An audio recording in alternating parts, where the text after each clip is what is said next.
straight to the left, and we wind our way around the harbour, but turn one passes the church at Saint-Devote, and this is Lewis Hamilton and Michael Schumacher in 2011. At the Lowe's hairpin in 2000, always bedlam on lap one. You have to be very, very careful, and not surprisingly, the double yellow's been waved after that incident. This is the part of the track where you can overtake. If you're late enough on the brakes, and Max Verstappen last year, going from 20th all the way to 9th in the end, passing many drivers, on this occasion, Carlos Sainz. We have the softest tyre compounds in the Pirelli range. It is the C3, the hard compound, the C4, the medium, and the C5, the softest compound, of which Ferrari and Red Bull bring 11 sets of that red striped compound. We have clouds hanging over the mountains. The weather has been a bit mixed over the last few weeks. We've got Anthony Davidson and local boy Paul Di Resta alongside me in the commentary box. Paul, which way's the weather coming in today? We're going to get some rain or not, to add a bit of spice here on a weekend where a cloud sits over Formula One, really. Niki Lauda passing away just a couple of days ago, a man for whom the word legend is absolutely appropriate and always fitting, and a man, of course, that you knew very well. Yeah, he will be a sadly missed person in the Formula One paddock, the community, and just for his chats, how honest he was. He was not shy of giving an opinion, but somehow had a charm to giving that opinion in the way he outlooked the way it was.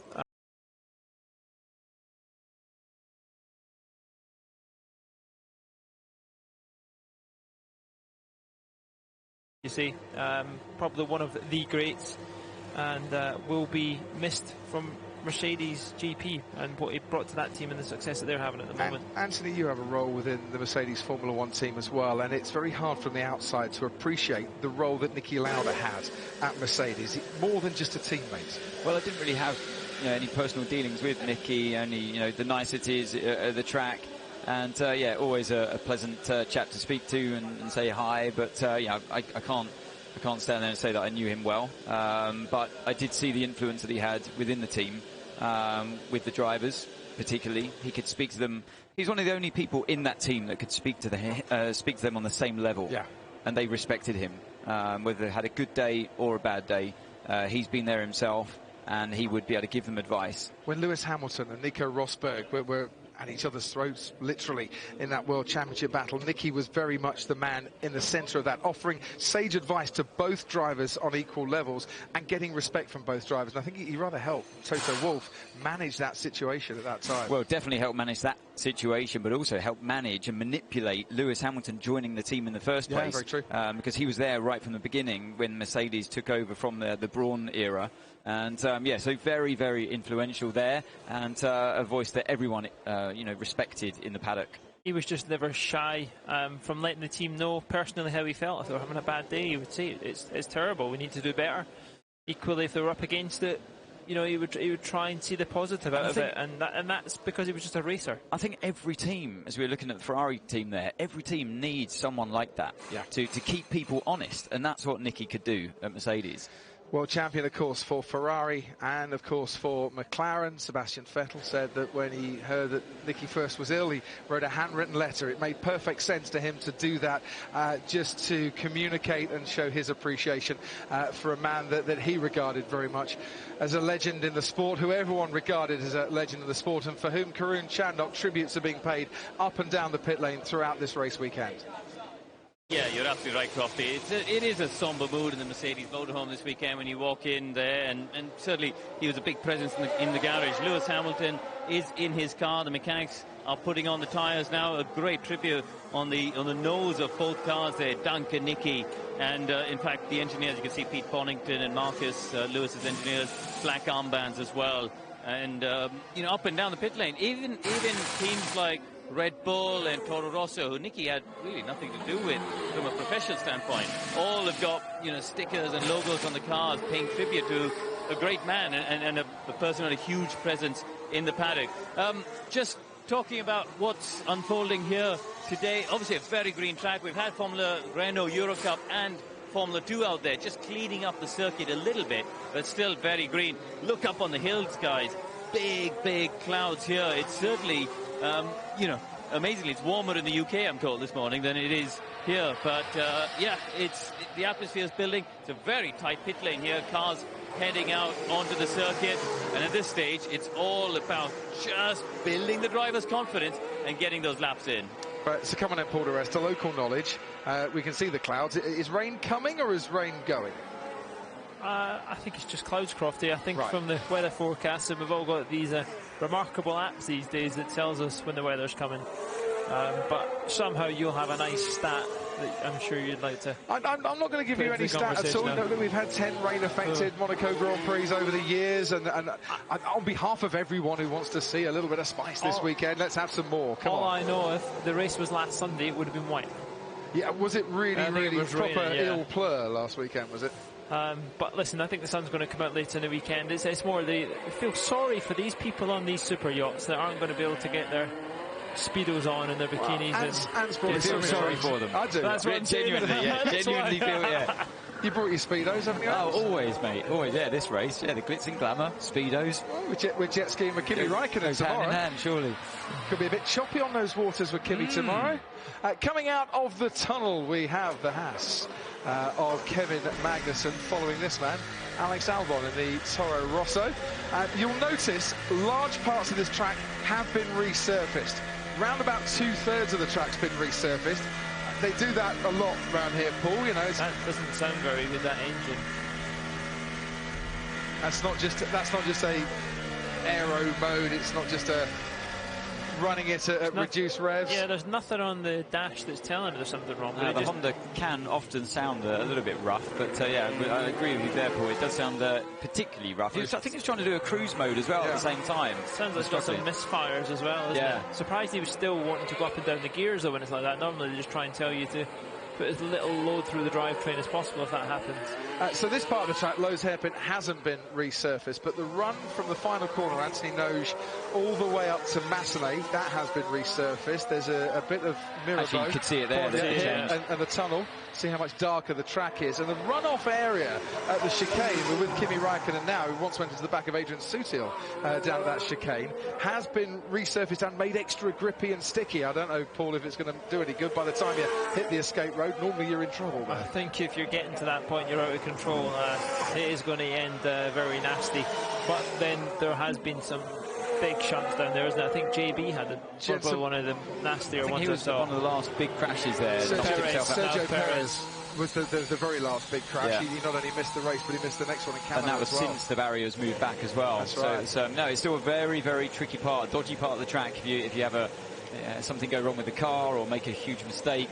But yeah, with this higher grip surface that they put on, it's basically just a rougher asphalt, a bit like a sandpaper type surface. You run your hands over it, similar to what we have at Paul Ricard on the exits. I'm just thinking it's not one you want to fall over and skin your knees. No, I wonder what you're wincing about. Well, when you see how rough the surface is, it's one of those ones that. Well, when you're walking back home tonight, you just take care and make sure that you've got your flats on. You Put it this way, over and skim your knees. If you were a spinning Pirelli tyre going over that asphalt, you're not going to look very good afterwards. No. But it might just save you going into the barrier. You will notice on the engine cover, by the way, of the Mercedes, we're looking at Lewis Hamilton's at the moment, the white stars, the silver stars, I should say, on the engine cover. There is one in red for Mercedes and Niki Lauda. And one of their little tributes, just to say, they put a tweet out, star in heaven. And I just think that's such a lovely touch to have that. And where Nicky's team radio would be in the garage, his red cap is hanging up as well. It's fabulous, absolutely fabulous tributes. Karun, down to you. Yeah, Coffee, I'm outside the Red Bull garage. Now, these guys, obviously, last time we were here, were the team to beat. They were absolutely brilliant. Daniel Ricciardo, of course, took victory despite that engine issue. Pierre Gasly is now getting into the car that Daniel's vacated to move down the pit lane. Just talking about front wings here. This is an updated front wing that they introduced in Barcelona. The team has stuck with it. And if you look at the nose, the black bit there, they've closed off the little snout that they had in all the races going previously. This is something they're trying to still fully understand. Is one of the changes we've had from last year is that the front wing, if we go low down, and we'll get the camera come low down, you see there's two strakes. Hopefully you can see it on your camera. there's 2 strakes underneath. Yes. In previous years, we had 5 of those, and that's one of the modifications, as well as the elements on the top and the end plate that's come into this season. Now, Red Bull believe they haven't yet fully unlocked the potential and the understanding they need of this front wing to get the low-speed entry into the corners, which is where Mercedes' advantage has really been this year. Look at the end of the front wing, how high that angle is. They still believe that philosophy is going to come good for them. That's something they've had for many years, and it's something unique today. No other team's got that.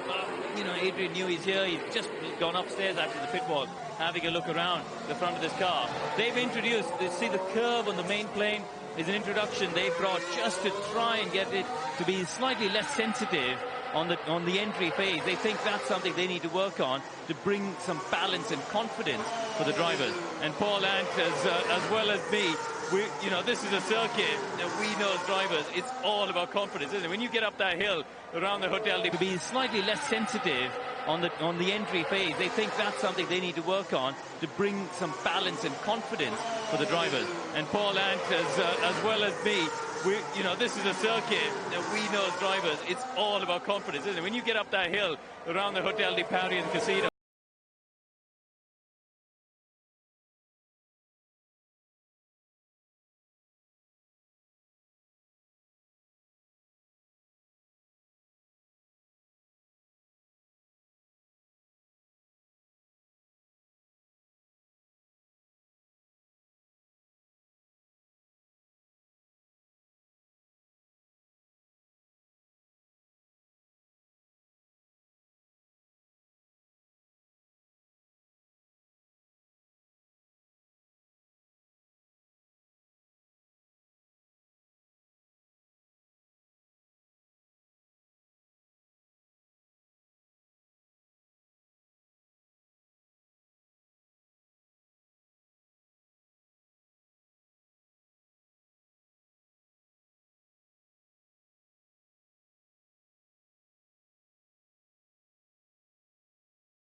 Over one lap. Maybe the only weakness we've seen so far for Lewis Hamilton in 2019 has been that qualifying one lap pace.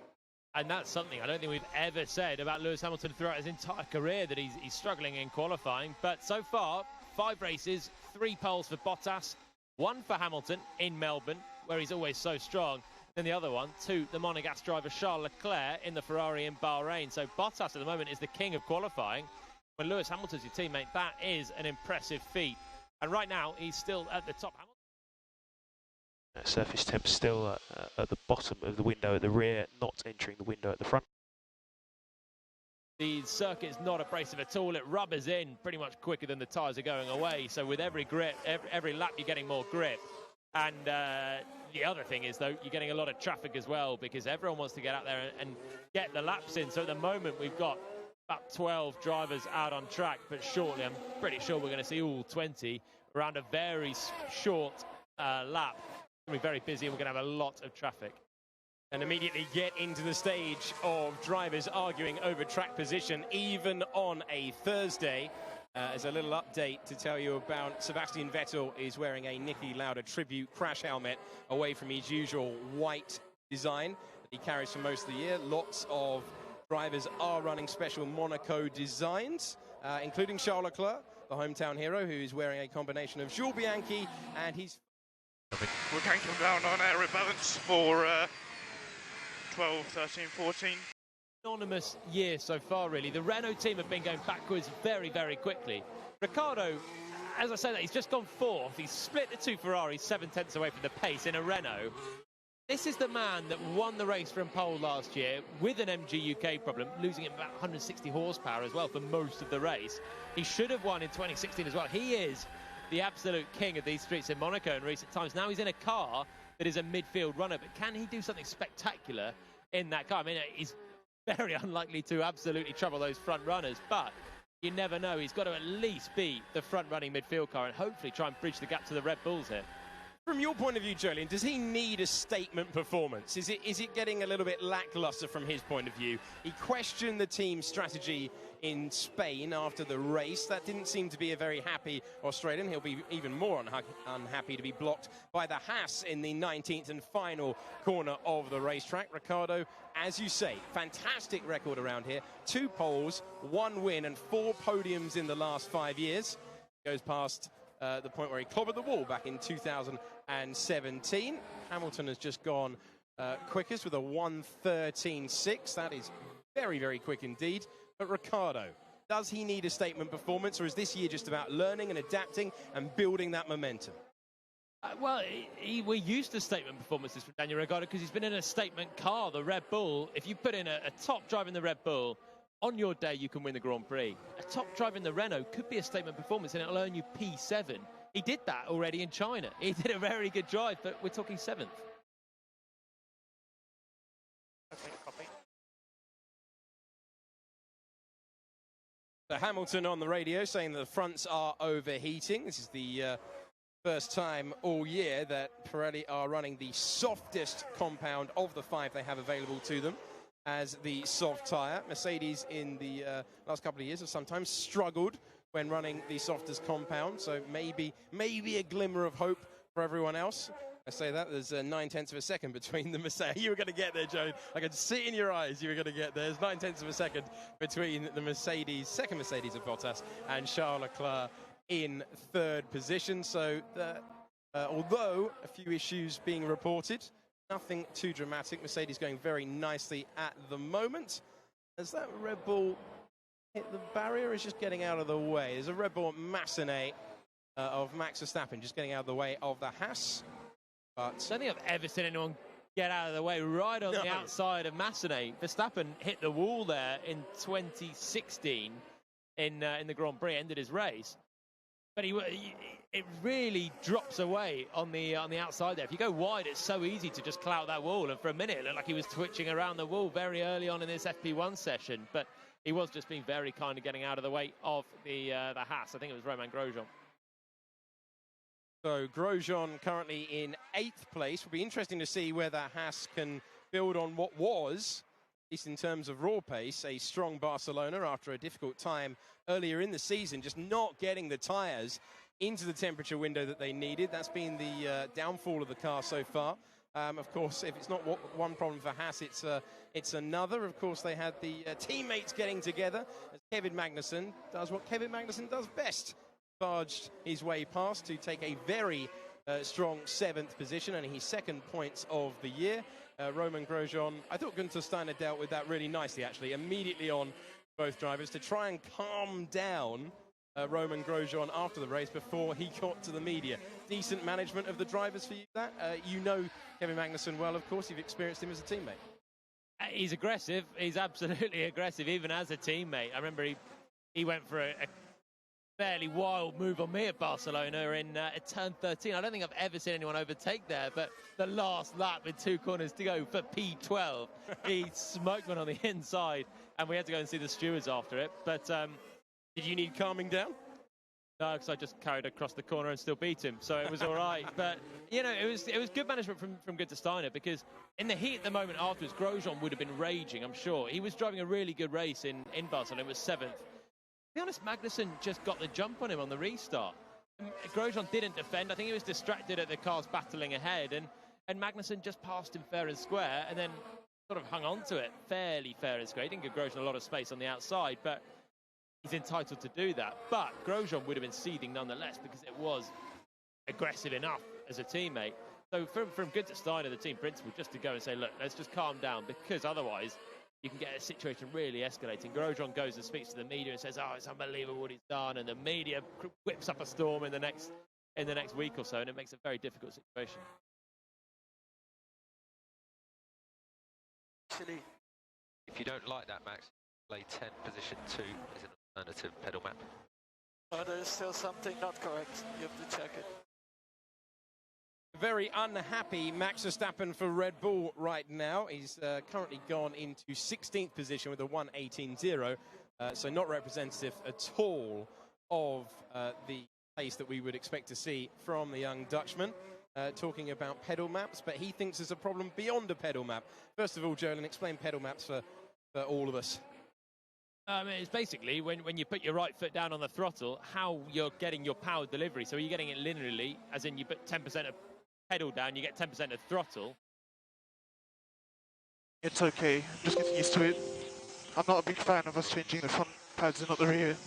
The car's very sharp on the brakes in the front, but they're getting better now. Engineer saying, if you don't like that, we'll change it. Who would like that? I don't know. For me, it's a strange one. The way that Max described it, anyway. But maybe it's a preset setting from Red Bull. They're not quite a whole, but just some ease of driving, because there are a lot of traction zones. It's full of slow corners, full of difficult traction zones with the power that these cars have got. Pretty much 1,000 horsepower, nearly, with a low grip surface right now. You've got to try and put it down, and with the torque of the cars as well, the hybrid engines, you're getting delivery so quickly. It is really, really tough. So probably Red Bull trying to find some little map and make it a little bit easier. But Verstappen saying, don't like it, thanks. Yeah, Gasly attacking in a major way on the exit of the corner, and very nearly dropping it into the Armco as he begins to wind up for his first attacking laps. Said to me coming into the circuit today, haven't quite found the balance that I need with the car, and there was a moment to tell you that he is absolutely not quite comfortable yet. Oh my word, oh my word, what a moment from Gasly.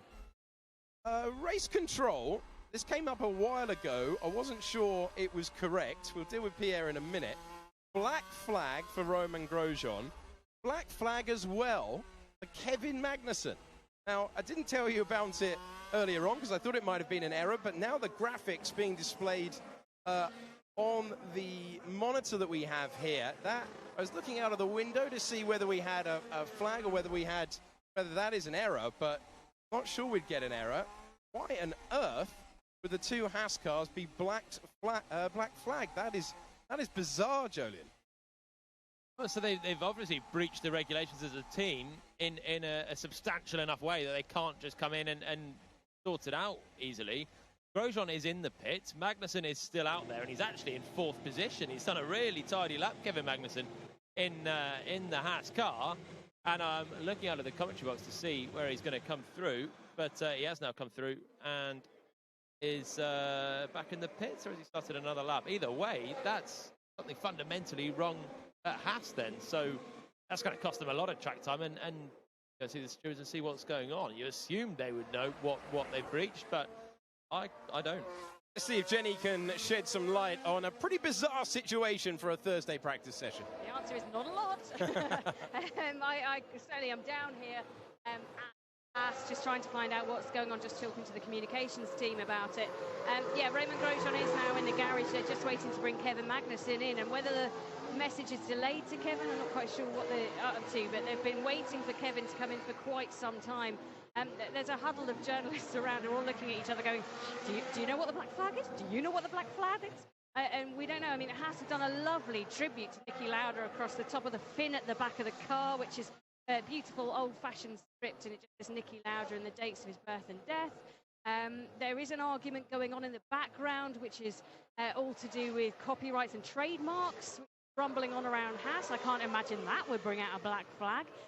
But I just wonder what is going on. We will keep asking, keep trying to find out, and as soon as I know any more, I will let you know. But still no sign of Kevin Magnussen. He's just flashed past us, and he's gone for another lap. So Magnussen is not coming in. So presumably his team radio is not working then, because we've had that message for a while now. Grosjean is in the pits and hasn't been going anywhere for some time. He's only done 7 laps, and most people have done. Well, it's quite bumpy exit of turn 7. I think the front wing is scraping the ground each time. There's like sparks coming out of it. Soon for not obeying the black flag, but as a driver, if you're not getting on the radio, then around Monaco, you come through the curve, start, finish. There's so much going on. You're probably not looking out for a black flag. Certainly not in a practice No session. one gets a black flag. I mean, I've not seen that for years and years and years, really. So he won't be expecting to look out and see it, basically. But, well, interesting. The team will be working like mad, at least with a pit board now and some other reason to call Magnussen in, because they're going to be in a lot more trouble soon if he doesn't. I remember Michael Schumacher ignoring a black flag a couple of years ago. Right, let's go back down to Jenny in the pit lane. I now have an answer for you. The team are having telemetry and radio issues. We've worked that bit out. They can't communicate with the drivers, so the FIA have stepped in so we can get the cars back to the pits, as the pit boards aren't doing the business. So that's the reason the FIA have stepped in. They've lost all radio communications, and clearly they managed to flag down Grosjean, but they cannot flag down Kevin Magnussen, although I think the message has finally got to him. Yep, they've finally managed to get communication, and Kevin Magnussen comes into the pit lane. But there's nothing, obviously, that they're doing wrong, but the FIA have had to step in to try and get the cars back. So the team have asked the FIA to black flag their own cars? That is a bizarre situation in a pretty unique race venue anyway. That is very, very strange indeed. And even that didn't work for Kevin Magnussen for a couple of laps. He has now returned to the pits. And telemetry and radio issues then being reported for the pair of Haas drivers. And that is why we had the black flag. Danny behind is on cool down as well. Same again with the tires.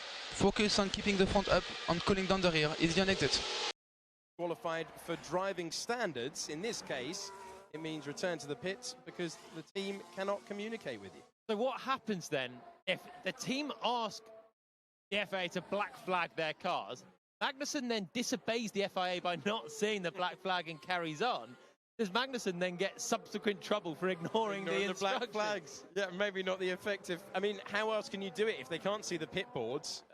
Did you ever pay attention to your pit board? Because we've had drivers ignoring pit boards on a number of occasions this year. Around Monaco, you sort of, so long it depends where the pit board. If it's right on the exit of the final corner, then it's very difficult. But if you go further down, is Nico Hulkenberg quickly?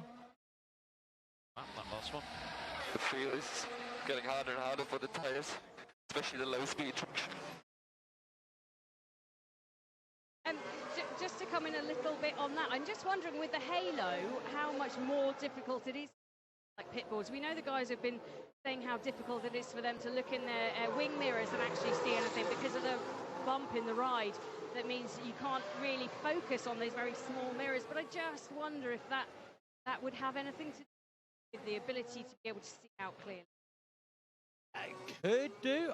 It's a question for the drivers, or particularly Kevin Magnussen. I mean, I drove with a Halo for one session or one run in Brazil in 2016, and pitbull was the least of my worries at that point. So I don't have the exact answer for that, but the drivers have relatively had very few complaints about the Halo. But this circuit, I think the positioning of the pitboard, the pit lane is so tight. It's a really short length, so you want to sort of get your pit board out closer towards turn one than the final corner, where the drivers are busy trying to get on the throttle and complete the lap. So if the pit board is too close to the final corner, then you just wouldn't be looking at it anyway, because you're focusing on steering the car and you know, the bulk of your job, really, driving a car through the narrow streets. If the further you get, then actually the pit board is right in front of you, because you sort of hug the right hand side and the pit boards all come out right next to the drivers there. So it is actually hard to miss around Monaco compared to other circuits like Monza, where it's miles away. But if it's down towards the final corner, the start of the pit lane, the last corner on the circuit, then it is difficult to see there.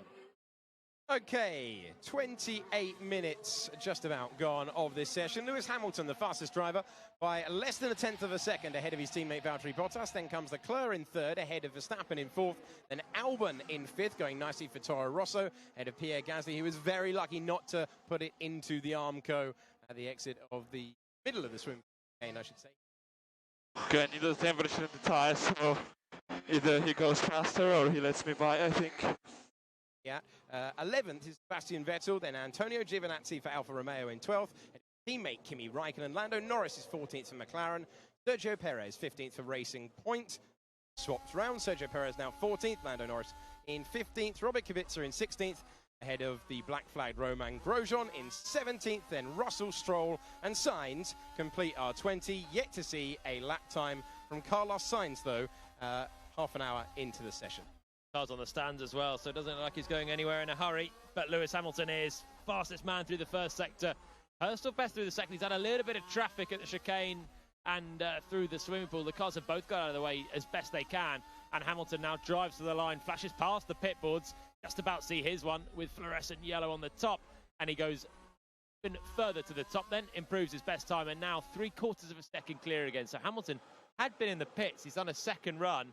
And he was complaining earlier, the tyres overheating on the front. But with that trip to the pits, they've obviously found something, and he's gone back out and puts a nice little buffer between him and his teammate, who's actually got Leclerc now pretty much matching his pace. Fastest driver in the first sector is Lewis Hamilton with an 18.9.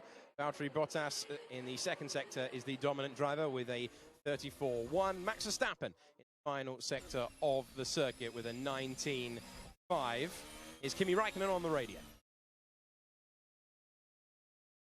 Yeah. Oh, yeah. And that's not just going to be a problem for Kimi Raikkonen. Heard what he thought of being blocked. That's going to be a problem for everyone. It's only a 2-mile-long racetrack, and it is very difficult to find yourself a private piece of tarmac. I was just wondering, I mean, Jolyon, you've driven in cars all of your... I'm getting some strange wheel spin out of the chicane, and that's getting worse. All of the data, but just how isolated would you feel if none of that stuff is working when you're out there going around the streets of Monte Carlo? Right now, you wouldn't feel isolated at all, because you just want to focus on the driving. There's so much driving to be done around this circuit that you just want to keep getting out there, getting your head in the zone and building up and building up. That's probably why Magnussen, he might not have even noticed the radio wasn't working, because around here as well, the team always just try and find the straights to talk to you. You don't want to have suddenly a radio message in your ear as you're going through a fast corner or a difficult braking zone. So it's always difficult anyway to communicate. You basically have to do it through the corners. But yeah, Magnussen probably would have been so busy driving the car that you kind of sometimes forget about it. You forget about the pit board as well. You're out for your first few laps of the Monaco Grand Prix weekend. And who would very much like to be out for his first few laps of the weekend is Carlos Sainz. Right at the back of the garage, up on the side of the work counter. He's quite high up, actually, about 2 meters in the air. Legs crossed, wearing his blue overalls, helmet still on, watching the guys spin around with his car. It's up on the stands, and said to me that they understand it's a software issue. Rookie, but there we go. But yeah, no sign of pounds. What has been a horrid view of McLaren with their exploit windy as well. It's just a little bit awkward for them at the moment, isn't it? Yeah, hugely, you have to say, embarrassing for McLaren not to qualify with Fernando Alonso for the Indy 500, which is also happening on Sunday, as is the Monaco Grand Prix, of course. That was just an absolutely bizarre set of circumstances. 33 slots available in Indianapolis, and amazingly... That one put you P2 in purple sector 3. Hamilton P1 on a 12.9. For his first sector is 7/10 quicker than ours. Second sector is 1/10 down on Hamilton, and your third sector is 2/10 quicker. Down in the drivers and the management, and Raikkonen ended up sneaking the championship from underneath both him and Hamilton's nose. Then he returned, and the return is the real absolute tale of misery. From 2015 till the end of last year, 2018, McLaren Honda, then McLaren Renault for a year, and it just was an absolute horror show. Now Alonso's left, and to be fair to McLaren, they've picked up. They actually are doing a pretty sensible job now in the start of the year, anyway, for Formula One, compared to when they left last year. They picked up. Both Sainz and Norris have done a pretty solid job. Alonso's still with the team over in America, and he's still doing woefully. They haven't qualified for India. The whole thing is just an absolute mess. So, are you amazed he's still working with the team? When he went over to Le Mans, he picked the class of the field, worked with Toyota. They were basically guaranteed to win that race. He didn't do the same thing, went with a team that's slightly unusual. McLaren hadn't raced there for a very long time. Are you surprised by that? Well, in some ways, yes, but don't forget this is a driver that is fabled for his poor team choices in his career, and he's gone with a team that they back in the good old days, I don't know, the 70s, McLaren were running a car in Indy, but tough thing to go and win. It is one of the hardest races in the world. That's why it's such an achievement to do it alongside Monaco, alongside Le Mans, and to do it with a team that hasn't done it basically in the modern era would have been an absolutely unbelievable achievement, because it's so hard, and so it's proved. He hasn't qualified. I'd be amazed if that lasts any longer, because it's embarrassing for such a great driver to not even be able to race in that race. I mean, he must be really feeling embarrassed, to be honest. So, huge frustration for a former champion, and the reigning world champion currently fastest on a 1:12.932, half a second ahead of Max Verstappen. Valtteri Bottas in P3 ahead of Leclerc, and Gasly in 5th position. Alexander Albon going nicely, was on pole position here 1 year ago in the Formula 2 race.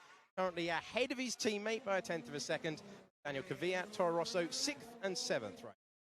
Impressive. Again, they've shown impressive pace, but Toro Rosso, they're a team that throughout practice we get very, very excited about them. Don't get me wrong, they're doing a good job, but they always slip back a bit in qualifying to be on the end of the points by the end of the Grand Prix, around the top 10. Kvyat did a good job to qualify 9th in Barcelona, but the 6th and 7th pace, the absolute best of the rest, they're yet to achieve. But for Albon as well, rookie, yes, he did it last year in Formula 2, and he was very quick.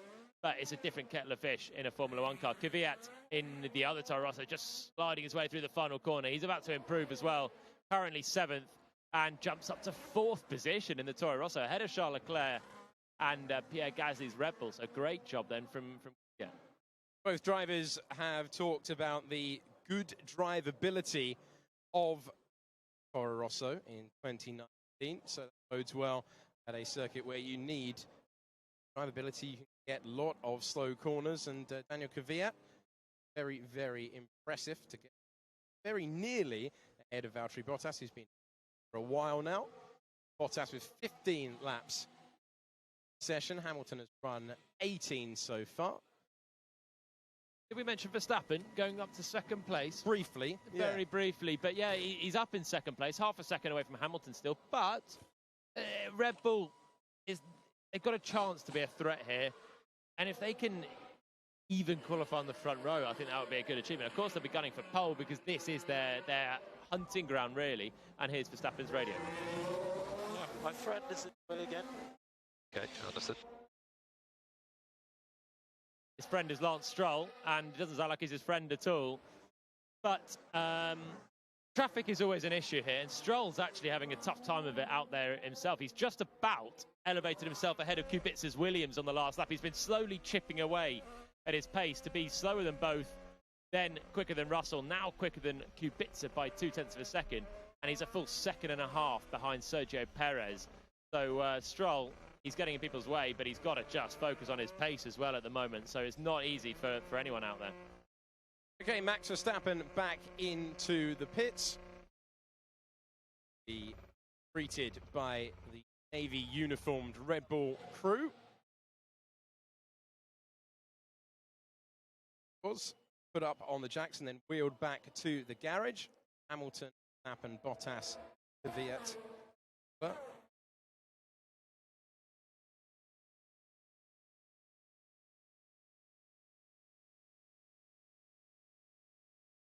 They certainly have. No team has ever been as impressive as Mercedes. 5 1-2s in a row, chasing their 8th win in a row as well. And right now, with 52 minutes to go of this first practice session of the weekend, Lewis Hamilton has the fastest time, a 1:12.932. But he's being chased down by Max Verstappen on a circuit where the driver... This derating, guys, on the K is super annoying. Please do something about it. And Leclerc, the home hero, who is currently in 5th place. So that, without warning, was a little update into 5 Live. You're listening to First Practice on BBC Radio 5 Live Sports Extra with Jenny Gow, Jolyn Palmer, and me, Alex Jake. Charles Leclerc heading back out onto the circuit, currently way ahead of his teammate. Leclerc, hear him on board at the moment.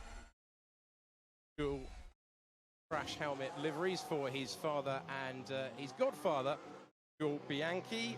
Jenny has wandered down to McLaren. Yes, they have, and they did say they had software issues. I was doubting it, but I should not have doubted it probably, because they've now taken the floor off of that car. Underneath that floor, there's so many sensors, technical, very small details which add to the performance of a Formula 1 car. They try and guard it as a very closely kept secret. But yeah, the floor is off that car, so they'll look into it and try and resolve exactly what the issue is. But not the ideal start for Carlos Sainz. Time around this Monaco circuit so crucial. In half an hour of a practice session, you're always going to be playing catch-up for the rest of the weekend. Yeah, that is something that Max Verstappen knows all too well, having crashed at various stages of the weekend across the last few years. But a real upturn in his driving in terms of always had the raw speed, but his sheer consistency, go with it, stay out of trouble really since Budapest last year, where he has just been on a mighty run of form, a race winner in that time as well, and the closest challenger to Lewis Hamilton at the moment. McLaren will be frustrated in what Jenny's saying down with Carlos Sainz, but that does seem to be a team that... Okay, track speed should be 1.1 seconds quicker now. Feel that the car is responding this year in a much better way than last year's. That's not saying much, because last year's car was one of the worst McLarens ever, but they do feel positive that they can make progress developing the car this year. Yeah, it really was about the worst McLaren ever, and they also had one of their best drivers ever, one of the best drivers in Formula 1 seen in Fernando Alonso. So the fact that he was messing around at the back of the grid said something, but they are moving forward with a new driver pairing, and sometimes that can just give you a new lease of life as a team as well. 2 young, hungry drivers. I mean, Sainz has been in for a while, but he's still a young driver, and Lando Norris, of course, is a rookie and still a teenager. So it's those guys will be coming in with fresh motivation, and you don't get sometimes the bit when Alonso's stamping his feet for years and years. He can sometimes bring the whole mood of the team down. Even though you want to give him the best car possible, you sometimes can sap the energy out of some of the employees that you want to have a good feeling, and maybe the driver pairing is allowing that. Alonso bringing the mood sit down in a garage. I find that hard to believe, she said with great irony. I just wanted to give a bit of an update from McLaren because we've obviously had testing after the Spanish Grand Prix, 2 days, where a lot of the teams really tinkering, trying to find better setups, trying to understand the tyres more, because that's a real bugbear of this season. But McLaren have found something that they think will enable them to do better around here. It's the tight and twisty sector around the Spanish Grand Prix, that final sector that they suddenly discovered something. So for them, they're hoping that that testing session has really delivered or brought something they can deliver around these tight and twisty here in Monaco and give them a real good shout of being best of the rest. And it's in the context of a season where don't get it right throughout the weekend, you can find yourself at the bottom of that midfield pack and easily going out in the first part of qualifying. From the midfield pack back to the top of the timing pages, we've seen a strong effort from Charles Leclerc to go up to second position. Sebastian Vettel has gone up into third, but it's a new fastest lap of the day for Valtteri Bottas. Personal best in the first sector, fastest sector of anyone so far in the middle part of the lap, and a personal best improvement in the third part as well. It's a 1 minute 12.818, the class of the field at the moment. And Leclerc just improved right behind him as well to go up to second, half a tenth away. He had done just the exact same lap time as Vettel until that moment, to the 1,000th. Oh! Bottas was sideways coming through that final corner. And that is the reason you're not looking at the pit wall if it is right on the other side, because you're busy fighting the car. He was broadside. He was so close to hitting the wall. As the session goes on, the drivers just flirt with the barriers that little bit more. And you do sense it's a matter of time before someone nudges it at least. Bottas getting very close. We glossed over Gasly's moment at swimming pool earlier, but that was the most almighty hold through the fastest section of the circuit. Got on the curb, got wide, came sort of bouncing back, and had the biggest tank slapper through that fast section of swimming pool. But Gasly, he needs to start having some smooth, clean weekends with a bit more pace. He had have just dropped it in the wall early on. I mean, that would have shattered his confidence. He got away with it, and he's still in 7th place. Second for Bottas's new pace, and just behind Daniel Kvyat. But Bottas and Vettel now up into second, Leclerc third, all on the same tyre, all at the same time, and they're similar on pace. However, Hamilton may be about to beat them. And no improvement through the first sector for Lewis Hamilton. Fastest of anyone so far, 33.9 through the second sector, and less dramatic than Valtteri Bottas to the 19th and final turn on the racetrack. Cuts the beam now to go fastest by nearly 0.4 of a second with a 1 minute 12.4, 22 laps under his belt, and he just lowers the bar and takes it away from that tight gaggle of Bottas, Vettel and Leclerc.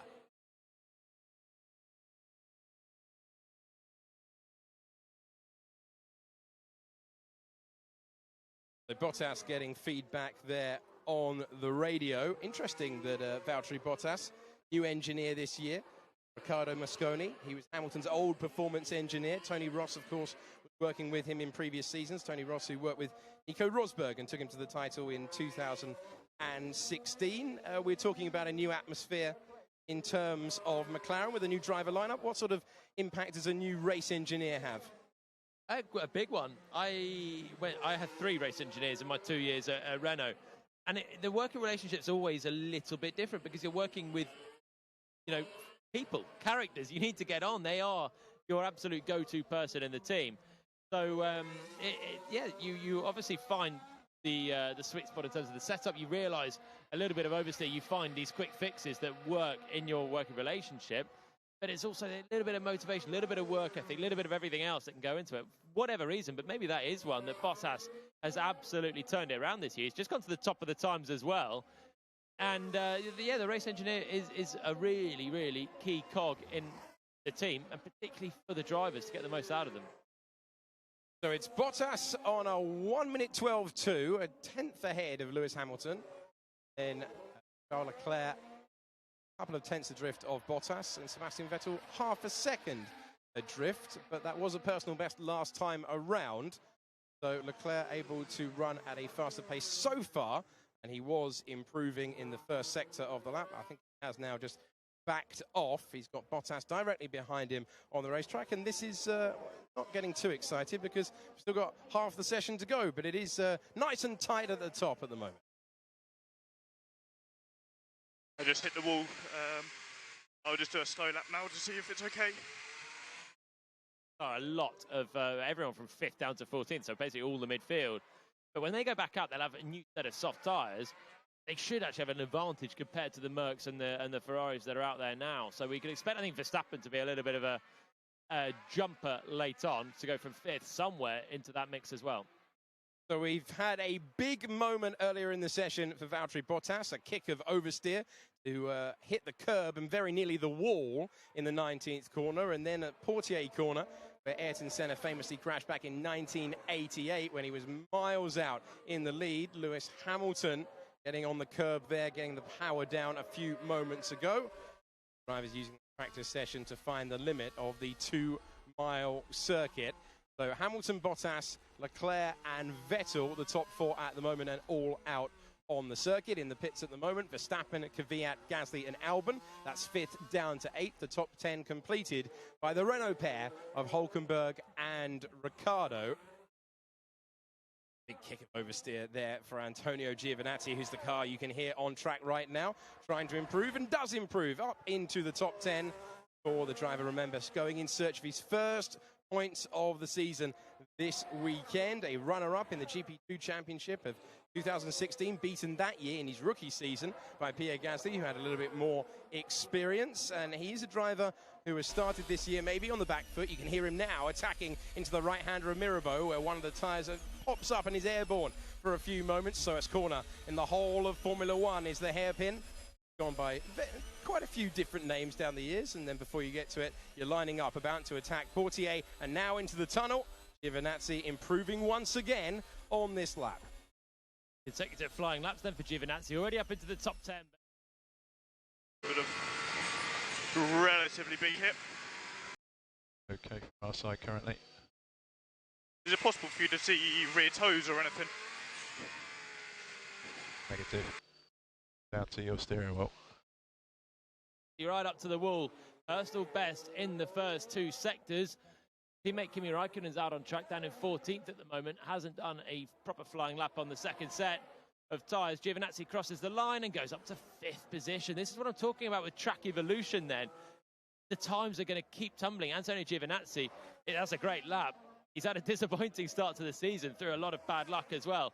But up to 5th position, ahead of Verstappen, Kvyat and Gasly, who will all improve by a lot, I think, when they go back out onto track. Still out on the circuit, Valtteri Bottas, who improved in the first part of the lap, and once again getting super close to clobbering the barrier at turn 19. Named after Anthony Nogue, the man who came up with the idea of having a race around this principality, and 90 years on, it is still providing a pretty stern test. You hear Bottas just making his way through the Massenet corner. Second time today he's needed the curb to bail him out from hitting the wall at the 19th and final turn. He's going to hit that one before long, though. Bottas is clearly very, very comfortable pushing that limit. Just getting on the power.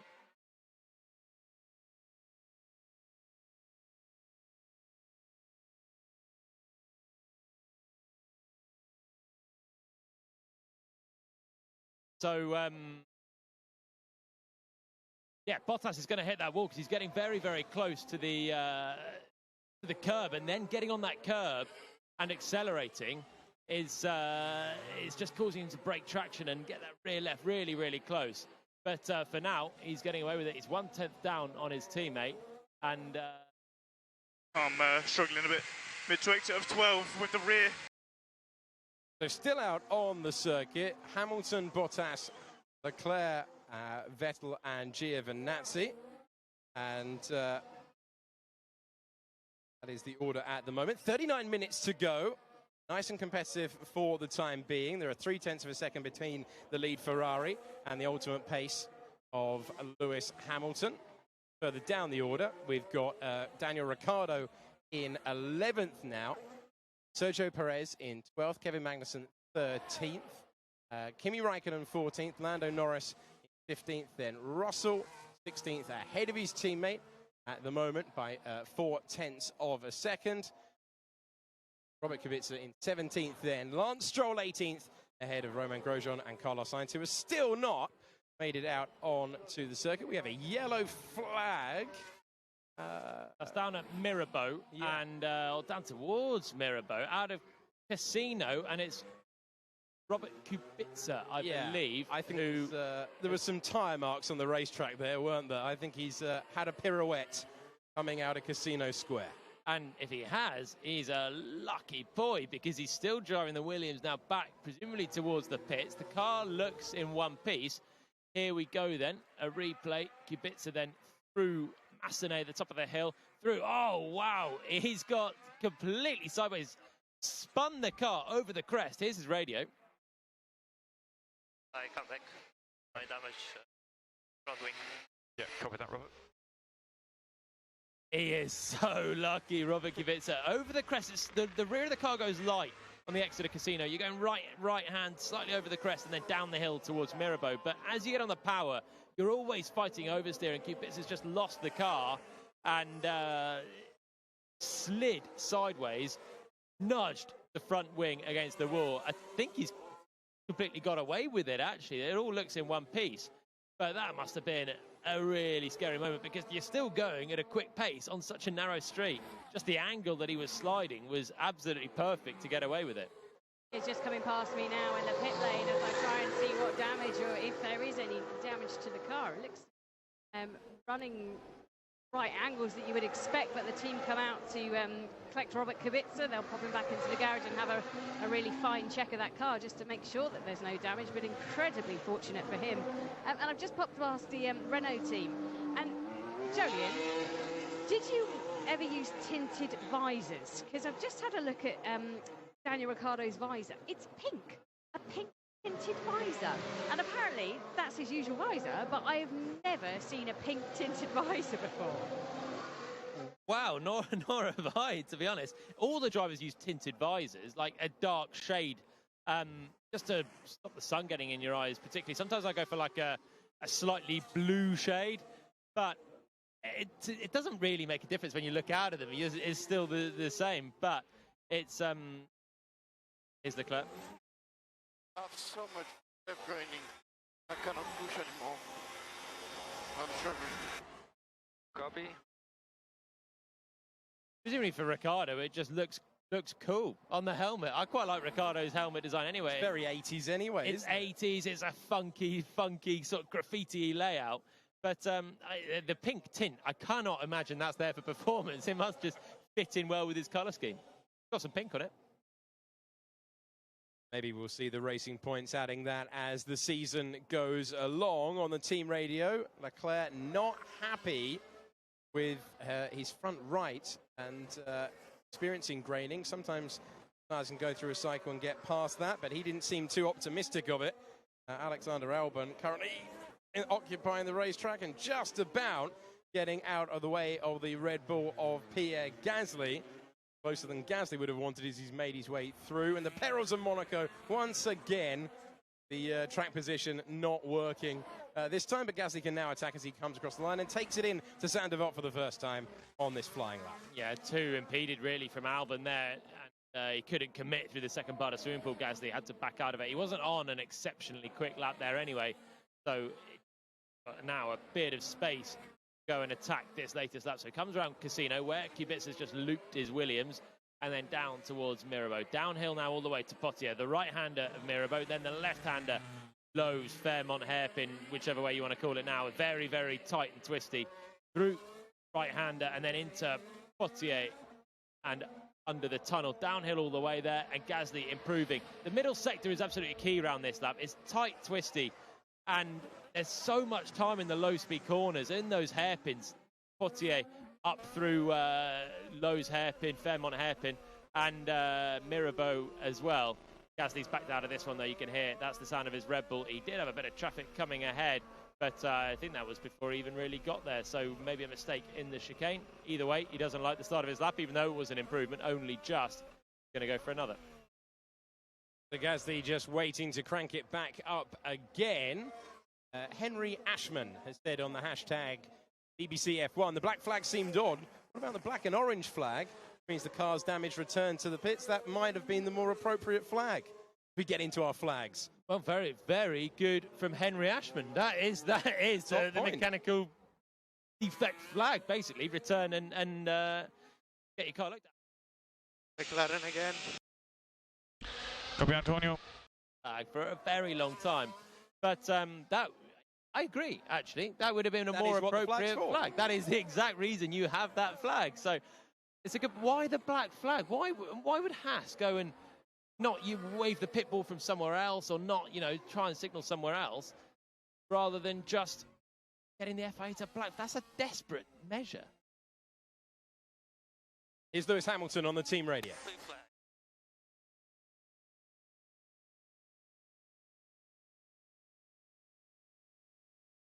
That is pretty much everyone frustrated. That was the sound of Lewis Hamilton being blocked by the Toro Rosso of Daniel Kvyat.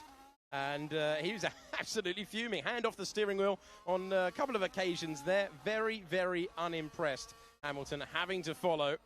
And again, tried to get past further on during the lap. Wasn't able to. So Kvyat holding firm. He did then go off the road at turn number 1.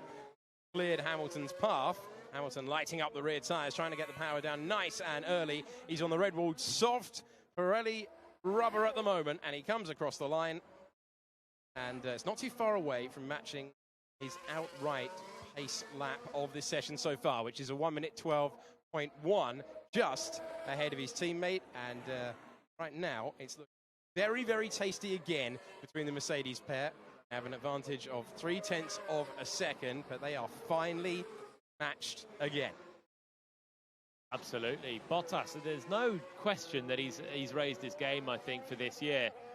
Qualifying has been Hamilton's forte, and Bottas at the moment is ruling it. I don't think this track has ever been one of those particular Lewis Hamilton circuits. I was thinking through on the way in today and just thinking, what was Hamilton's epic race? Obviously 2008, his first win in Monaco. I don't recall him starting on pole. I think Massa had pole that day. It was the wet one, and Hamilton actually touched the wall at Tabac. Could have actually ruined his race in that, but actually put him on a different strategy. He won the race, and in the end, he drove brilliantly in the race for the win. It was a fantastic drive. The race against Ricciardo, he won in 2016 after Ricciardo's pit stop fail. Yep. He drove actually really well that day because the Red Bull was the quicker car, but it took a bad pit stop, a bodged pit stop from Red Bull to give him the win. Apart from that, Rosberg usually had the edge over him here.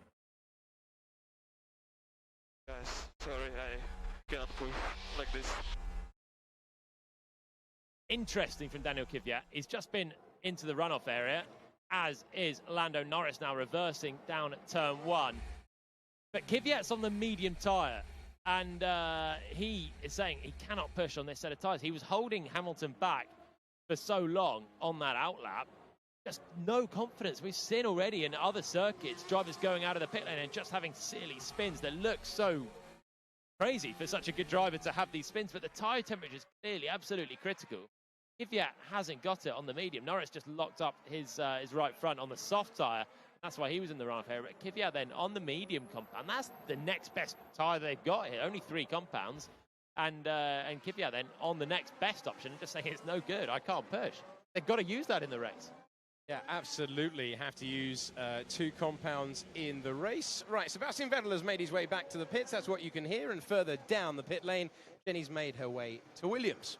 Yes, I have. And here there is a hive of activity happening. On the right-hand side, George Russell has just come back. He is in the garage now, still in the car. But on the left-hand side, things not looking quite so good for Robert Kubica. He's now taken his helmet off and his overalls around his waist as the team look at the car. He did have that slight spin and clip. We thought he'd got away with it, but the angle grinder's been out. All sorts of little tools have been out around the front end of the car, and it seems like it's session over, I'm afraid, for Robert Kubica. So he stood at the back of the garage looking relatively happy, but not the start he would have wanted. I'll try and find out exactly what damage there is. I believe there's about half an hour left to go of this session. So Robert Kubica unhappy, and another driver who's unhappy at the moment is Max Verstappen, who has gone deep into the Mirabeau corner, a lock up there, and goes straight on. And he spent his time for the last 30 seconds trying to find reverse. Yep, his radio. It's not going in reverse. This. Okay, just hold fire. Hulkenberg coming through. Yeah, it's not going in reverse. Right, stand by, mate. Yeah, please tell me something. Yep, stand by. The only thing he's being told is stand by. The marshals, the brilliant marshals, wearing orange that line this circuit, have pushed Max Verstappen back onto the circuit proper down there at Mirabeau. And another car who appears to have just recovered at turn 1, Lance Stroll, who appears to have had an incident down at turn 1, but he's on his way. So incidents for Verstappen and Stroll, but both of them okay to continue and return to the pits. And Stroll and Perez both on the hard tyre. So Stroll then had a lock-up left front in turn 1. That's unusual for a right-hander. But Stroll locked that one up on his hard tyres. So Kvyat was struggling to get the mediums working. Albon on the same. The two Toro Rossos both on the mediums, struggling to improve. And the two Racing Points have gone for the hard tyre. And Stroll's had a moment down at turn 1 as well. It's considerably cooler than at the start of this session now. It's midday local time. The clouds have come over. They're thick, heavy clouds that are here. It doesn't threaten much rain for us, some would say, unfortunately, but it has dropped the temperature and dipped it down. I've got a massive flat spot. And is the flat spot too much to drive on? Yeah, it's bad. Okay, understood, Lando. We will box this lap, please. Box this lap. Back of the garage. So good for Hamilton in terms of more track time at the moment. Worth underlying your point, Jenny, about the track temperature. It was 25 degrees at 9 o'clock this morning. It is now 26.5 degrees. And we are at 2 minutes past 12 local time. So not much in terms of track temperature moving forward. It's 19 degrees air temperature, still very pleasant in the Principality. Hamilton, though, out of the car at the moment. Hamilton, Bottas, Leclerc, Vettel, all in the pits, as Kimi Raikkonen is the car that you can hear for Alfa Romeo, attacking the crucial swimming pool chicanes. And before you know it, he's under the red bridge at La Rascasse, making his way around that famous restaurant and bar out of the final corner, now taking it up as fast as his car will go. The DRS Open, the pit straight that isn't straight, and he's on to another flying lap. Meanwhile, whilst you were listening to that, Max Verstappen, a personal best so far, is a 1 minute 12.7. That is away from the ultimate pace of a 1 minute 12.1 for Lewis Hamilton. The Red Bull pace doesn't fill me with confidence, I have to say, for now. Verstappen clearly pushing because he's just been off in the runoff down at Mirabeau, turn 5. This time last year, they flew out of the blocks with Ricciardo. Verstappen was there or thereabouts as well. Ricciardo just had the whole weekend under control, it seemed. But right now, they do look a little bit on the back foot. They've gone out later. The track evolution should be good. Gasly's going to cross the line now and does improve fractionally to stay 6th. So 6th and 4th on a later track. They can still improve, keep going. And both drivers still out there. But right now, I think it is, as we seemed, it's going to be a little bit harder for them, certainly, than it was last year. They don't look like they've got that electric Monaco pace, but it's early days. We'll have to see. Antonio Giovinazzi is still up in 8th place. So I said at the time he jumped up with a really good lap, but that was a really great lap. Raikkonen's just demoted him to 9th now as Raikkonen improves, but only by 1/10 over his, I mean, he's pretty much a rookie teammate, Giovinazzi. So good job from the Italian. Much closer to his world champion teammate than he's been before, to underline the point that Jolyon was making before. Last year, Red Bull topped every single session of the weekend, and Pierre Gasly had an absolute mountain of understeer through that final sector. Just no confidence to get on the power, just having to wait for the car to rotate through the corner before he could get the power down. So different things going on right now. We've got the Red Bulls running at a different time to the Ferraris and the Mercedes. Lewis Hamilton has run 33 laps, 30 for Valtteri Bottas, 25 for Charles Leclerc, and then Max Verstappen is on 21. So they will be looking to log a few more as we are ticking into the final 24 minutes of this opening and rather unusual practice session on a Thursday, a quirk that only belongs to Monaco. If you've got a question for Jolyon, you can use the hashtag BBCF1, or you can use the hashtag BBCF1 if you're Doug, to tell us that he used both the black flag and the black and orange flag last weekend at Snetterton. Good on you, Doug. Who deserved the black flag at Snetterton? What were they doing? Shocker. I'm sure Doug will be back in contact to let us know what the black flag was. In my life, I received one black flag. Oh, what for? For track limits at Brands Hatch, age 15 in T-cars. And I tell you what, I was peeved. I was peeved with the race control for it. I think you still are. I'm absolutely livid. So Doug, he better have really deserved that black flag. I'm personally, this takes time in the prime. The flags, you go through your odds test to learn how to race, and you do all your, you know what flags do what, you know, the absolute basics, and you use them in the lower formula. You see a lot more oil spills, you see the slippery surface flag, all the rest of it, but you go up and I guess the driving's better, you don't see all the scrutineering's better, you don't see a load of chaos that you see on club racing sometimes, but just makes it unusual when the Formula 1 drivers are here and get it. And what's interesting, they've not gone back out. So if it was just a data telemetry issue, it's a big one because they've not been able to fix it. And Haas, as well as everyone, know how crucial track time is here. Grosjean slipped down to 19th with his earlier lap. That is last because Sainz also hasn't been able to take to the track with his electronics issue or whatever's going on in his McLaren. And Magnussen 50th because he managed to just do those extra few laps before he pitted. But it's a strange one at Haas. The data telemetry issue, there's something more fundamental going on, I think, than just that. Because I've had that before, but normally you can reset it fairly early. The teams don't like to send a car out when you can't see the telemetry, unless an engine's about to blow and you could have a huge repair for these complex parts and expensive parts. So they like to just make sure they know that the car's in a runnable situation. But normally it doesn't take too long to just somehow reboot it and find out what's going on in the car. But clearly for Haas, if that is true, it's a more fundamental issue and they're not able to get on top of it. 22 minutes left, been in the pits for more than half an hour, 45 minutes or so, and they're missing out on a lot of running. Grosjean's only done 4 or 5 flying laps. Could it be that they're not allowed back out after that black flag? Yeah. I think if you're called... So again, that begs the question of why Haas would want their car's black flag instead of the black and orange. Yeah, precisely. Why would you, unless they didn't know the rules, they'd say just black flag our cars. So the FA must be like, what? But because you say it is usually a pretty easy thing. Well, not an easy thing to reset, but usually when you've just got to go mad on the pit wall. If it's just that you've got to just wave the pit wall, just make any sort of sign. I would be amazed if, I mean, Grosjean has only done 7 laps. At what point were they trying to bring him back in? He's actually now, with his helmet on, getting ready to jump back in the car. So whatever it is, it looks like they are able to go again.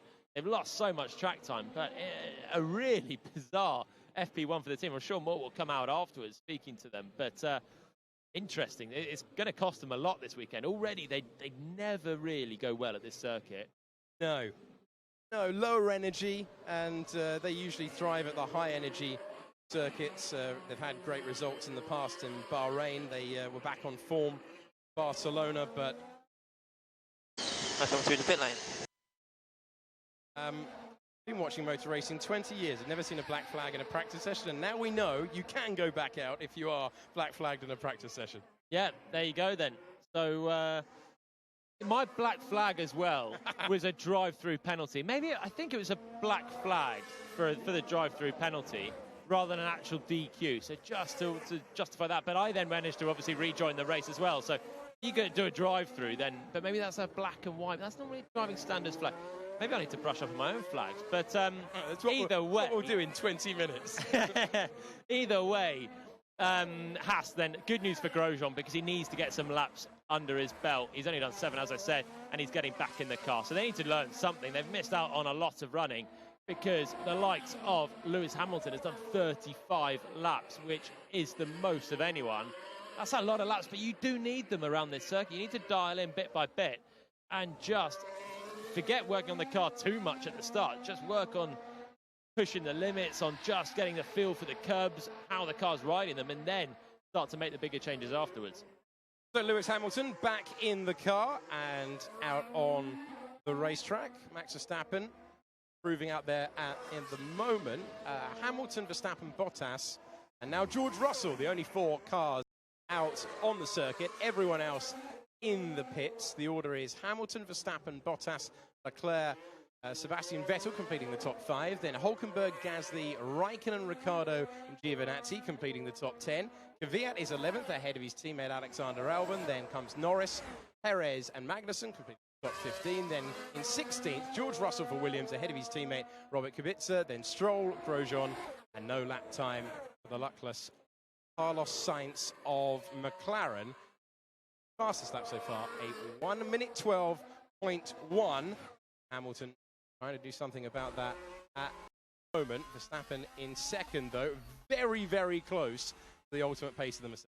Yeah, so just as I was saying, Verstappen, they didn't look like they've got such pace in the Red Bull. He has matched Hamilton and Bottas, albeit a little bit later on with maybe a slightly better track. But Verstappen started to show a bit more pace then in the Red Bull, which was pleasing for them. Pierre Gasly's back in the pits. He's 1.1 seconds away from his teammate, 1 second from his teammate, and 1.1 to Hamilton out front. Hulkenberg is ahead of him as well, up in 6th place in the Renault, so he's ahead of Ricciardo, but the two Renaults 6th and 9th. It's a good effort from them. They are a team that really needs some results because they're just sliding backwards very, very quickly. Nothing from the last couple of Grand Prix, and they're a team with big aspirations, bigger budget than those around them as well. Yeah. Star drivers, everything tick, tick, tick. Performance, no, right now. So 6th and 9th is a much better start to the weekend for them. Yeah, Ricciardo with the 7th place in China. And at the start of the season, Hulkenberg with 7th place in Australia. The only points finishes in 2019 for the Renault team, as the Haas of Romain Grosjean does return to the racetrack in the black and gold livery. He try and make best use of the 17 minutes that he has available to him, having been effectively benched for the majority of this session, unable to get out onto the circuit. Hearing Hulkenberg is his team radio. Well done. The race director should look at that. That was just ignorant and not necessary. Copy that, Nico. They're very withering today on the team radio, aren't they? Not the usual blood and thunder we sometimes hear, but very, very calmly furious with the driver that's blocking them. This time that was Hulkenberg getting blocked by the Red Bull. I think it was Verstappen that blocked him there, but it's inevitable around these streets. It's so narrow. It's actually difficult for cars to get out of the way of cars behind. First of all, you need to be told because you're not looking in your mirrors, to be honest, much. You can a little bit to try and judge where cars are, of course, when they're coming closer, but you're not driving through Tabak and swimming pool, which is exactly where Hulkenberg just caught Verstappen, and looking in your mirrors, you're looking at your dash if you need to see anything else, and then the road ahead. So, and even if you do know there's a car coming, sometimes you just can't get out of the way in certain places. So it's inevitable, but Hulkenberg clearly not happy with Verstappen on that one. But Q1 is always the moment where you've got all 20 cars out. At the moment, more than half of the cars are in the pit, so the track's not too busy. Q1, when all 20 cars need to go out a set of time to get into Q2, that's when you get the most hectic track, and that's when you do get grid penalties as well for impeding. Drivers really trying to get up play, but sometimes you just can't. Had another question for you, Jolien, to the hashtag BBC F1. Jimmy O'Shea says, can you tell me who actually decides which compounds are taken and used at each specific track? How do they come to the decision? Well, Pirelli decide the allocation of the tyres, so we're getting soft, medium and hard, but this is the equivalent of the hyper soft, the ultra soft and the super soft from last year, but it's just different for us now. It's made more simple, which I agree with. It's nicer to have soft, medium and hard tyres, but it is the effective hyper soft tyre, and it's done on the abrasion of the track, the abrasiveness, the energy the cars are putting around, the speed of the circuit as well. And then you've got other factors as well, like the tyre pressures. There's minimum tyre pressures that you can run at certain circuits with massive high loads as well. You're more likely to basically burst a tyre. And the old Silverstone race from 2013, I think it was, when the tyres were basically popping quite a lot because the tyre pressures are too low. So Pirelli mandate the use of compounds from the track surface and the speed and the energy that the cars are going to be putting. And that's based on data as well, historical data. Then they mandate the minimum tyre pressure to make sure that the teams would try and run the tyre pressures as low as possible to get more contact patch, more grip, but at the risk of a puncture. And then apart from that, then the teams then choose how many of each tyre they take. And that is done way before the event. So that would have been done about 6 or 8 weeks ago for this Grand Prix, longer before for the flyaways as well. So, and that's based on, again, historical data, what your hunch and what you think. For this circuit, low degradation usually. We've seen that because the drivers still are able to improve and improve with more passing laps. But also qualifying is so key. There's no point having a great stint on the hard tyre in the Grand Prix because you probably can't overtake anyone anyway. So it's all about qualifying in Monaco. And that's why we've seen pretty much everyone on the soft, apart from Racing Point and apart from Toro Rosso, presumably just because they've got to use up that allocation to be purely on the soft later on.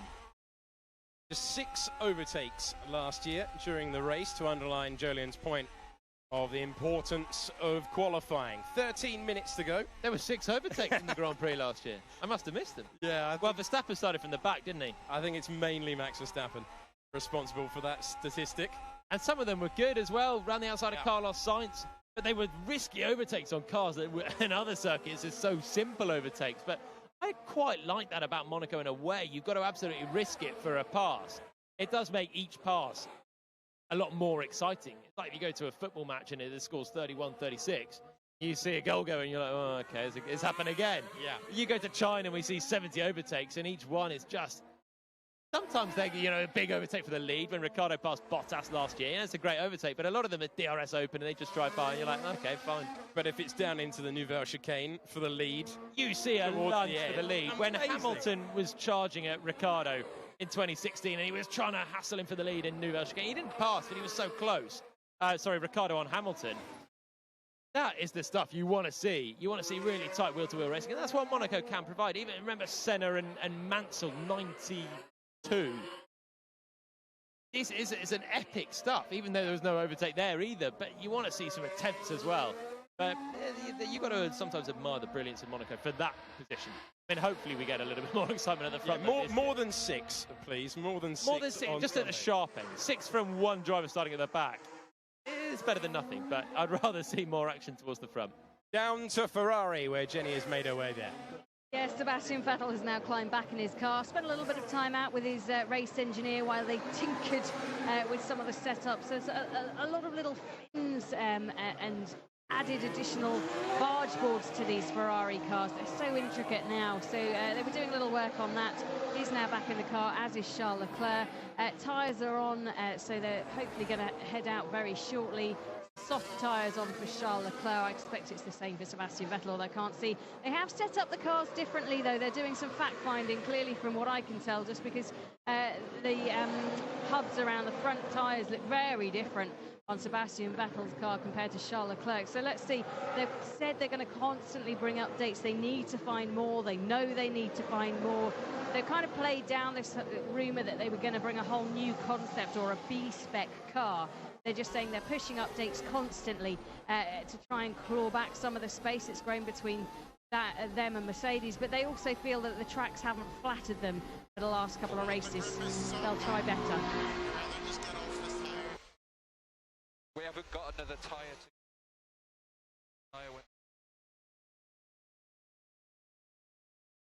So Stroll being told that he's got to make it work with what he's got at this time on the circuit. 10 minutes to go. This session's flown by. A couple of excursions down at turn number 1. No one yet has properly clobbered the barriers, which don't want to put the commentator's curse on it, but quite unusual. Yeah, Kubica was the best attempt yet, really, just nudging it, and he's not been out on track since that. So he was actually ticking along well, Robert Kubica, before that incident. Was similar on pace, even slightly ahead of George Russell, but obviously that took the wind out of his sails and his car back to the garage. Apart from that, it's all been pretty good. I like Monaco as well because whilst no one's hit the barriers, you get the feeling that it's perilously close. You really see the skill of the drivers shine through when... Okay, so should be time for at least 6, potentially 7 laps this run before the checkered flag. Really see the finesse and the driving come through in this place a lot more than other circuits. Big run-off areas, and it's all about super precision. Here, you've just got to go for it, and sometimes, particularly now when the track grip's low, as the grip comes up, the drivers will be a little bit neater, but you've still got to be daring with the walls. Ellie Bartley has used the hashtag BBCF1. Jolyn, how many football matches have you been to where the score's in the 30s? I think you were talking about that earlier on. in terms of overtakes. JPFC, my five-a-side team, sometimes it happens, and you're just there like, come on, lads. You? Park the bus. We need to keep a clean sheet today, and yet more goals go in. 11 aside, not too many, to be honest. But it's the hypothesis, Ellie, of it. It wouldn't be so special, you know, each goal if it was 30 of them. That's what I'm saying. Like basketball. You don't want a 1-0. You want a nice 4-3. Yeah. I hear you. 8 minutes to go. Lewis Hamilton is being pushed back into his garage by his world champion Mercedes team. Max Verstappen has headed out onto an outlap to try and take fastest time in the session. And Bottas is already in the pits, as is Charles Leclerc for Ferrari. The top 10 completed by Vettel, Gasly, Hülkenberg, Raikkonen, Ricciardo, and Antonio Giovinazzi. So encouraging for Alfa Romeo after a pretty disappointing showing in Barcelona a couple of weeks ago. Here's Sebastian Vettel just revving his Ferrari and heading back out onto the circuit. So, Megan Fowler asked when, hashtag BBC F1, when was the last time the black and white diagonal half flag was used? As you say, different in junior Formula. When you have the team radio, what race control have tended to do in the last few years is just give the drivers the warning that way. Sort of like a referee, to go back into football analogies, warning a player before he gives them a yellow card. Yeah, or a red card in this instance. The black and white is a driver warning, and we do see that with track limits is the typical thing. At Silverstone is one of those tracks where you can go off track and get an advantage. Austria as well was one coming out of the final couple of corners. And but you get warnings over the radio now instead of actually seeing the black and white flag. That's another one for club racing where you don't have a pit radio. Yeah. You may be working on the car yourself, but you don't have a team. So you need the flag just to know what's going on. Now with the radio, that's why it's key. But if the radio's not working, that's when you do need to revert back to the flag. So that's why it's a strange thing to see them really used again in Formula One, particularly these ones, which are rare anyway. So coming to the end of this first practice session of round 6 of the Formula One World Championship this year, just under. Do not overpush entry turns 7 and 8. Focus exit turn 8. Valtteri Bottas in third. So it's tight at the top. But we've seen this before, haven't we, from Mercedes. It looks nice and tight earlier on in the weekend. And then they find even more. So looking close between Mercedes and Red Bull. Ferrari have a little bit more to find, though. And Jenny is still outside Ferrari. I am, and Charles Leclerc is going to find a little bit more as well. He'll need to, because he's now got a €300 penalty for speeding in the pit lane. It's 2.8 kilometres an hour over what it's meant to be, which is 60 kilometres an hour.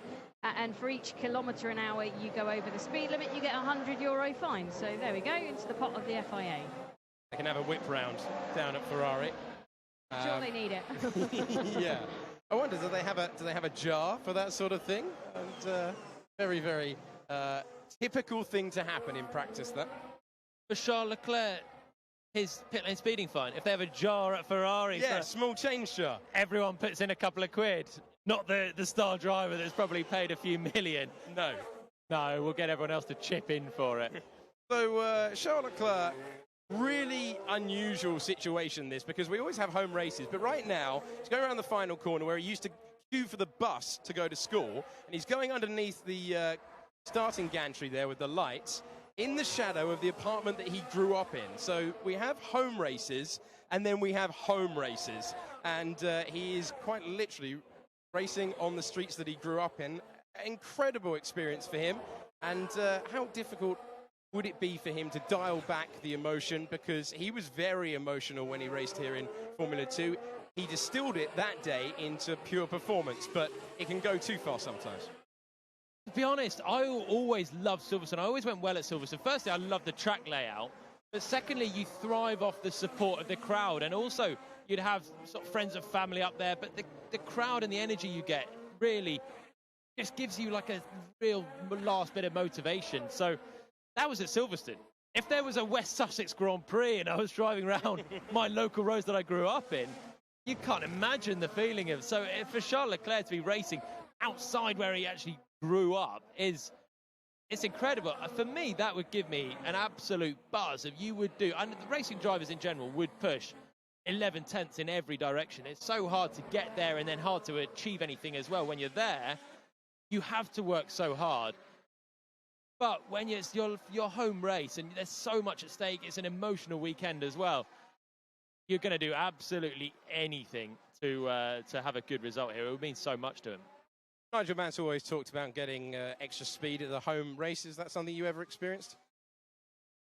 I think we can carry a bit more speed at turn 15 entry, turn 15. I love the crowd at Silverstone. They were always so good, so cheerful for everyone, really. They're a passionate crowd, but when you're a Brit there racing your home Grand Prix, you do feel that extra energy. So I love the track as well, though. The layout is always fast corners. It's really fun to drive, but it's nice racing at a home Grand Prix. So for Leclerc, he must feel the same in Monaco, and especially for the locals. As I said, they don't have a home hero since Eric Comas in 1994, I believe. But that's a long time, and now they've got a home hero in a Ferrari. It's a very special time for them as well to enjoy it. And Leclerc has done a good job straight out of this practice. 4 tenths up on Sebastian Vettel. Less than 3 minutes to go. I don't think people are going to improve at the front. So he's done a good job so far. Okay, Lewis Hamilton has headed out onto the circuit along with Valtteri Bottas, and I can see Jenny out of the window standing by at Mercedes. Hello. So I always forget that you can see straight into the pit lane here and see how much or little work I'm doing. Yeah, the guys are just getting ready to welcome one of the Mercedes back into the pit lane, and I'm sort of trapped right at the start of it. Can't really go anywhere once they've come out. But I have to say, Ferrari being their usual mysterious self when it comes to what they're running out there. I asked them the question because I had a little whisper that they might be running Spec 1 engines. Oh, it's Valtteri Bottas. He's the one coming in. Yes, I had a little rumour that they might be running Spec 1 engines in those cars. They're certainly running Spec 2 engines in the customer teams because both Haas and Alpha, we've had the documentation saying they're running new turbos I can't remember if it's MGUH or K off the top of my head, but they've got new ones of those in as well. So they're running Spec 2, but interesting if Ferrari have gone back to a Spec 1 after trying Spec 2 last time out in Spain. Oh, and Lewis Hamilton is now in front left tyre. It's really messed up and grained. It looks like he's been doing wheelies for the last half an hour, and skid burns is amazing. You can just about hear your update down there from the pit lane, Jenny. Good job speaking over the roar of the Mercedes engine as they do their practice getaways. Into the final 2 minutes of the session then. And you can hear Sebastian Vettel about to attack Massenet there. And I've been reminded it was Olivier Beretta and not Eric Comas. The absolute monegasques that are listening, or just the F1 nuts. Yeah, Beretta was the last monegasque driver in 1994. Either way, Leclerc, home hero, doing a good job. Less than a minute to go. Who's going to be happy from this session? Well, Mercedes are really, aren't they? Again, they're looking so strong out the blocks. Leclerc's keeping a watching eye, but Vettel is 7 tenths away, which is a fair old distance. He's closer to the guys behind than he is to the guys ahead. So Vettel is probably the driver with the most work to do here, I'd say. You can hear him attacking the final part of the circuit. The exit chicane from the swimming pool underneath the red bridge. Wait for it, crank on the lock. The right-hand side on the steering wheel. And before you know it, you're through La Rascasse and you're into the final corner. And he has come across the line as well. And some good news for McLaren at least, because the car you can hear heading out onto the circuit just about before he got a red light at the end of the pit lane with all of 3 seconds remaining. Carlos Sainz out onto the circuit for his installation lap, 90 minutes late compared to everyone else. He wasn't going super quick out of the pit lane either. He was so close to, after all that work, leaving the garage and just getting stuck at the end with the red light. Maybe that was 3 seconds or even less to go. But good for Sainz then. He can get just an install in and make sure then the car is okay before FP2. Yeah, the guys do a practice start here, so that's why all the drivers are just headed back out. Charles Leclerc actually hasn't, so he's already walking back, getting marshals asking him to sign stuff, but the cars will make it round. They'll line up on the grid and do their practice starts, and they can't obviously do it out of the pit lane. So here's slightly different. There's a couple of tracks where they do it like this, but here I kind of like it. They all, pick a box and off they go. Yeah, they can't do it at the end of the pit lane. Simply not enough room there, so they come to the grid, and that here now Lewis Hamilton, who has taken the checkered flag in this session. Fastest driver of all on a 1:12.1, half a tenth ahead of Max Verstappen, and 3/4 of a tenth ahead of his teammate Valtteri Bottas. So Leclerc is in 4th. This is also a big limitation for me, this braking thing. Every time you told me to go +1, the car just goes worse and worse. Feeling like I don't have any bite on the initial brake pressure. The car doesn't stop as well, and then I get a bigger balance shift through the corner, I feel like. Maybe even a practice start. So good stuff from the first free practice session. A chance for the drivers to get out there. An hour and a half of learning now under their belts, as you say. Lewis Hamilton, the fastest, followed by Verstappen and Bottas. A lot of people were worried coming into this weekend that it would be another Mercedes 1-2. Do we still have the fear? It's certainly possible, isn't it? It is certainly possible, but it's great to see Max Verstappen so close there, just half a tenth away. When it comes to the bottom of this field, Carlos Sainz obviously having problems. They said it was electronic problems with his McLaren. How damaging is it for a driver to only get a couple of install laps and not really set time on the clock? It definitely puts him on the back foot, absolutely. He'll know the circuit better than Lando Norris, his teammate, who ended up in 15th. But for Sainz, it does put him on the back foot. He's got to have really clean weekends now. The easy thing is to overdrive in FP2 and start to push too quickly too soon still and end up smacking a wall and ruling out even more of your running time. So he's just got to still build up. And if he has a nice, clean FP2 without any red flags or major incident, then he can rack up some laps and maybe catch up. But it does put him on the back foot, to be honest. Does anyone else stand out for you in that session as a whole pile of Mercedes mechanics just turn around? I'm obviously speaking louder than I thought. I'll walk away a little bit.